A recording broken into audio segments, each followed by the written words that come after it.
Muscles are amazing parts of your body that help you move, breathe, and do many other things. Muscles are made of tiny cells called muscle fibers, which can contract or shorten to make your muscles work. But how do muscle fibers contract?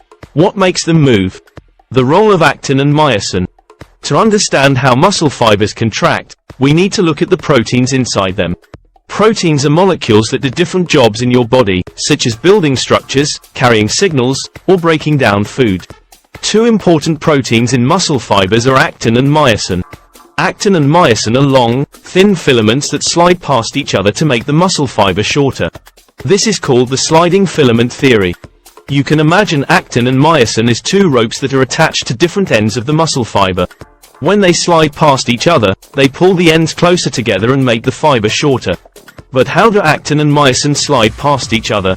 They do this by forming and breaking connections called cross bridges. A cross bridge is when a part of the myosin filament, called the myosin head, attaches to a part of the actin filament, called the myosin binding site. When the myosin head attaches to the actin, it changes its shape and pulls the actin filament along with it. Then it detaches from the actin and returns to its original shape. This process repeats many times and makes the filaments slide past each other.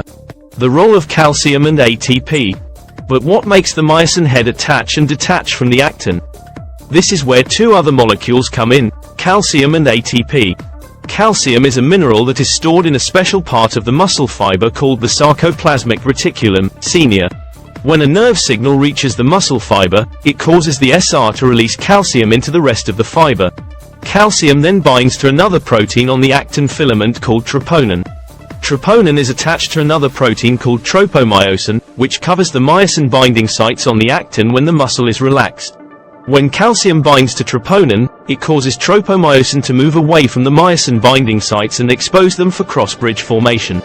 ATP is a molecule that provides energy for many processes in your body, including muscle contraction. ATP is needed for two things: to power the myosin head movement and to break the cross-bridge between actin and myosin. When ATP binds to the myosin head, it causes it to detach from the actin filament. Then, when ATP is broken down into ADP and phosphate, it releases energy that makes the myosin head change its shape and attach to a new myosin binding site on the actin filament. The role of sarcomeres.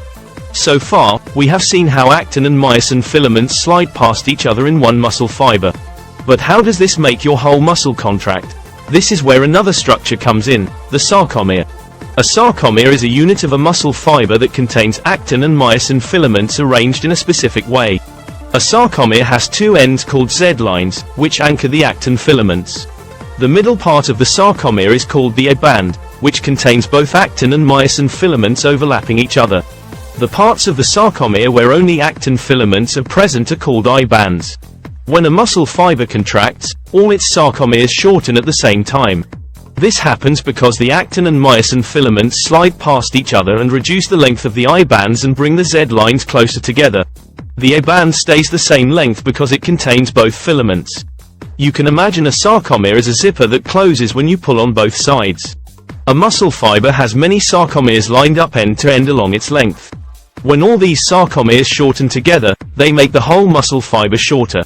A muscle has many muscle fibers bundled together by connective tissue. When all these muscle fibers shorten together, they make the whole muscle shorter. This is how your muscles contract and produce force. Muscle contraction is a complex process that involves many molecules and structures working together. Here are some key points to remember. Muscle fibers are made of actin and myosin filaments that slide past each other to make the fiber shorter. Actin and myosin form cross bridges that attach and detach to make the filament slide. Calcium and ATP are needed for cross-bridge formation and movement. Sarcomeres are units of muscle fibers that contain actin and myosin filaments arranged in a specific way.